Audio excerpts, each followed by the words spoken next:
Welcome viewers, welcome to Sunitha's media health. నేను మీ doctor Deepthi from crowns aesthetic solutions. Plastic surgery, hair transplantation, cosmetology and trichology services మన వద్ద కలవు. ఈరోజు మనం మాట్లాడుకోబోయే topic shampoos.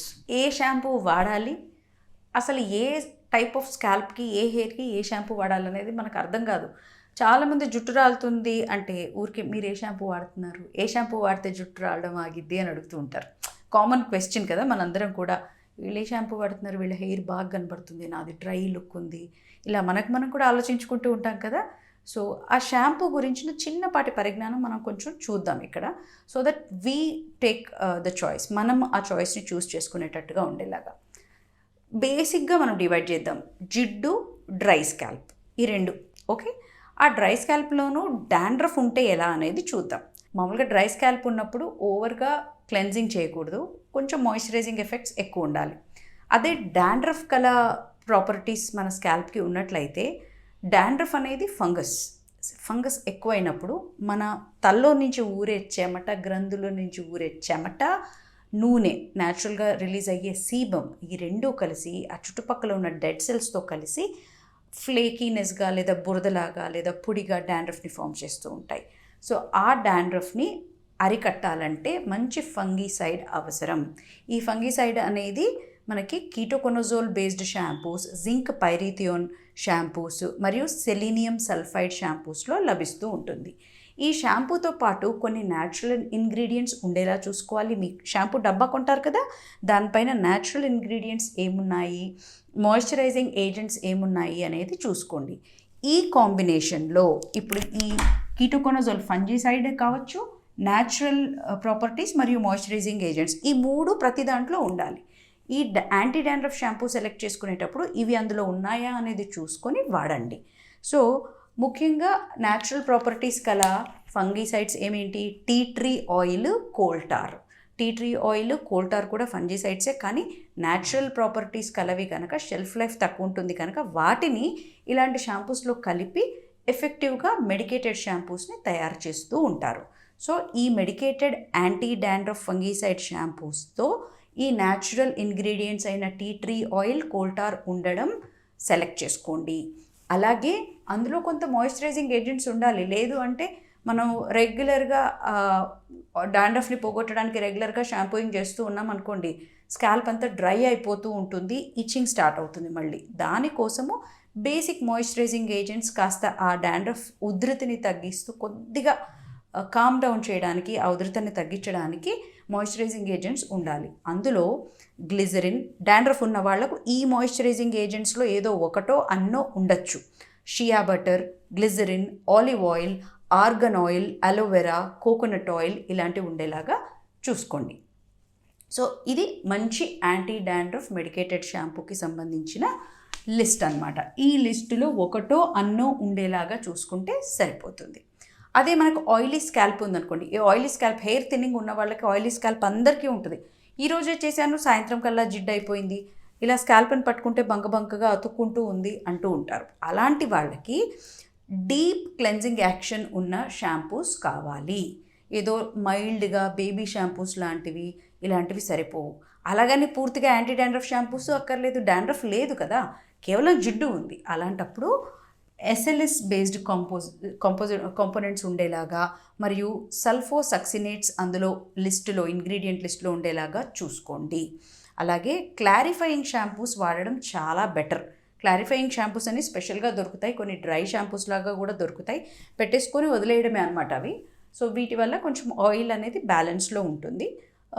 Weekly twice or thrice wash చేసేసుకోవచ్చు. క్లారిఫైయింగ్ షాంపూస్ అయితే ఇంకా చాలా బెటర్ అండి, ఆయిలీ స్కాల్ప్కి చాలా బాగా హెల్ప్ చేస్తాయి. అట్లీస్ట్ 3 days వరకు మళ్ళీ జిడ్డు రాకుండా ఉంటుంది. బ్రాండ్స్ డిస్కస్ చేయలేము కనుక don't ask me clarifying shampoos ఏం వాడాలి అనేది. ఒక్కసారి గూగుల్లో సెర్చ్ చేయండి, అమెజాన్లో లేదా ఈ ఫ్లిప్కార్ట్ లాంటి వాటిలో సెర్చ్ చేయండి, వచ్చేస్తుంది. అలాగే న్యాచురల్ ఇంగ్రీడియంట్స్ ఆయిలీ స్కాల్ప్కి ఏమేమి ఉండొచ్చు అందులో చూస్తే కెఫీన్, రోజ్మెరీ ఆయిల్ చాలా ప్రాముఖ్యత చెందిందండి. మామూలుగానే రోజుకి మనం వాడే షాంపూస్లో, హెయిర్ మాస్కుల్లో, ఆయిల్లో 5 చుక్కల రోజ్మెరీ ఆయిల్ వాడి చూడండి. స్కాల్ప్కి అప్లై చేసేటప్పుడు. మిగతా ఇదంతా లెన్స్కి అప్లై చేసేటప్పుడు అక్కర్లేదు, కానీ ఈ రోజ్మేరీ ఆయిల్ అనేది రెగ్యులర్ ఆయిల్స్లో, షాంపూస్లో ఏది వాడినా తలకి ఇది వాడి చూడండి, చాలా బాగా పనిచేస్తుంది. హెయిర్ షైనీగా అవుతుంది, ఆయిలీ స్కాల్ప్ అనేది కాస్త తగ్గుతుంది. అలాగే లావెండర్ ఆయిల్, పెప్పర్మింట్ ఆయిల్ ఇవి కూడా ఉండేలాగా ప్లాన్ చేసుకోండి. సో ఆ ఇంగ్రీడియంట్ లిస్ట్లో ఇవి ఉన్నాయా మీ ఆయిలీ స్కాల్ప్ అయితే కనుక అనేది చూసుకోండి. అలాగే ఈ షాంపూస్లో కొన్ని పారాబెన్స్, ఫార్మాల్డిహైడ్ ఇలాంటివి కొన్ని కలపడం అనివార్యం అవుతూ ఉంటుందండి. ప్రిజర్వేటివ్స్ కావాలి, షెల్ఫ్ లైఫ్ పెంచడానికి కొన్ని కెమికల్స్ వాడాల్సిందే. అందుకే కదా షాంపూస్ జోలికి వెళ్ళకండి, న్యాచురల్గా ప్లాన్ చేసుకోండి వీలైనంత వరకు అని చెప్తూ ఉంటారు మన పెద్దవాళ్ళు. కానీ మనకు టైం లేదు కనుక ఒక్కొక్కసారి కంపల్సరీ అయి వాడాల్సి వస్తుంది. అందులో వీలైనంత వరకు హెల్త్ హజార్డ్స్ రాకుండా ఉండాలంటే ఈ పారాబెన్ లేనిది, ఫార్మాల్డిహైడ్ లేనిది వాడాలి. ఫార్మాల్డిహైడ్ కొంచెం తప్పించుకోలేములేండి, షెల్ఫ్ లైఫ్ పెంచాలి కదా. ఆ షాంపూ కొన్నేళ్ళు ఎక్స్పైరీ డేట్ అవ్వకుండా ఉండాలి అంటే ఫార్మాల్డిహైడ్ ఉంటుంది, బట్ ఇవి కొంచెం హెల్త్కి మంచివి కావు. అలాగే ఫ్రేగ్రెన్సెస్ కలవి కూడా. ఫ్రేగ్రెన్స్ అంటే ఇప్పుడు రోజ్ ఫ్రేగ్రెన్స్ అంటే అవి ఏమన్నా గులాబీ పూలు నూరి వేస్తారా అండి? మీరు చెప్పండి, కాదు కదా. లిలీ ఫ్లేవర్స్, లావెండర్ ఫ్లేవర్, ఇలా ఏదో ఫ్లేవర్స్ చెప్తూ ఉంటారు, జాస్మిన్ అని. నిజంగా అందులో జాస్మిన్స్ ఉంటాయా? ఉండవు. వాటి ఫ్లేవర్స్ని యాడ్ చేస్తారు. ఈ ఫ్లేవర్స్ ఆస్మాటిక్ పేషెంట్స్కి అస్సలు మంచివి కాదు. సో ఫ్లేవర్స్ ఇంగ్రీడియంట్ లిస్ట్లో ఏమున్నాయో కూడా మీరు చూసుకోవాలి. అలాగే ఫార్మాల్డిహైడ్లో ఈ ఫ్లేవర్స్ ఏవైతే ఉంటాయో, షెల్ఫ్ లైఫ్ కాపాడడానికి యాడ్ చేసే ఉంటాయో, ఇరిటెంట్స్గా కూడా ఉంటాయి. బాగా దురద వస్తూ ఉంటుంది. మీ స్కాల్ప్ ఊరికే ఇచ్చిగా ఉంది అంటే అందులో ఇదేమైనా ఉందా చూసుకోండి, లేనిది చూసి సెలెక్ట్ చేసుకోండి. షెల్ఫ్ లైఫ్ని కాపాడడానికి వాడు ఏం కలుపుతున్నాడు, షాంపూ తయారు చేసేవాడు అనేది చూసుకోవాలి. ఫ్రేగ్రెన్సెస్ ఆస్మాకి మరియు క్యాన్సరస్గా కూడా ప్రూవ్ అయినాయి కనుక ఫ్రేగ్రెన్స్ ఉన్నవి ఎక్కువగా తీసుకోకండి. వాసన రాకపోయినా పర్లేదు, నురగ రాకపోయినా పర్లేదు, కాస్త క్లెన్జింగ్ యాక్షన్ ఉంటే చాలు. అలాగే పారాబెన్స్ గురించి చాలా ఉందండి మాట్లాడుకోవాల్సింది. ఇవి ప్రిజర్వేటివ్స్. ఈ పారాబెన్స్ అనేవి అవసరం, మరి అది ప్రిజర్వ్ అవ్వాలి కదా, మురిగిపోకుండా, ఏమంటారు, బూజు పట్టకుండా ఉండాలి అంటే మినిమం ప్రిజర్వేటివ్స్ అవసరం. అందులో జనరల్గా పారాబెన్స్లో ఇథైల్, బ్యూటైల్ మరియు ప్రొపైల్ పారాబెన్స్ అని ఉంటాయి. ఇవి ఈస్ట్రోజన్ని మిమిక్ చేస్తూ ఉంటాయి. మగవాళ్ళకి ఇది చాలా డేంజరస్. ఈస్ట్రోజన్ని మిమిక్ చేస్తూ ఈస్ట్రోజన్ రిసెప్టార్స్ని యాక్టివేట్ చేస్తాయి. మేల్ హార్మోన్ యాక్టివిటీ పడిపోతూ ఫీమేల్ హార్మోన్ యాక్టివిటీ పెరగడం, మగవాళ్ళల్లో గైనకోమాస్టియా లాంటివి కావడానికి కారకాలలో ఇది ఒకటి.